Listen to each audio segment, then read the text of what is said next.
Sementara itu beras khusus yang diproduksi di dalam negeri tidak dikenai PPN 12%. Hal itu diungkapkan Menteri Koordinator Menko Bidang Pangan Zulkifli Hasan. Dikutip dari kantor berita Antara, Menteri Koordinator Menko Bidang Pangan Zulkifli Hasan mengatakan, Presiden Prabowo jelas keberpihakannya kepada masyarakat bawah dan menengah. PPN 12% itu hanya akan dikenakan terhadap barang-barang mewah.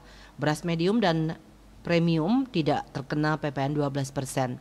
Dirinya juga menegaskan bahwa beras khusus yang dikenai PPN 12% adalah beras khusus yang tidak diproduksi dalam negeri atau impor. Contohnya beras yang diimpor dari Jepang seperti beras Shirataki. Dalam kesempatan sama, Kepala Badan Pangan Nasional Bappenas Arief Prasetyo Adi juga menegaskan bahwa beras premium tidak kena PPN 12%. Kemudian beras khusus yang diproduksi di dalam negeri juga tidak terkena PPN 12% karena pemerintah sedang mendorong produksi pangan dalam negeri. Jadi beras khusus yang diimpor kena PPN 12%.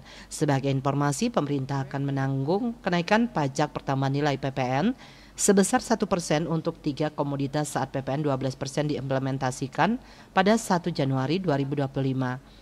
Ketiga komoditas itu yaitu tepung terigu, gula untuk industri, dan minyak goreng rakyat atau minyak kita.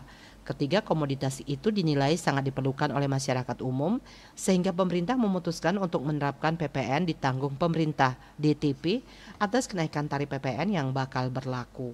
Menteri Keuangan Sri Mulyani menyatakan keputusan itu merupakan komitmen pemerintah dalam menyiapkan instrumen fiskal yang berpihak kepada masyarakat. Bali Post melaporkan.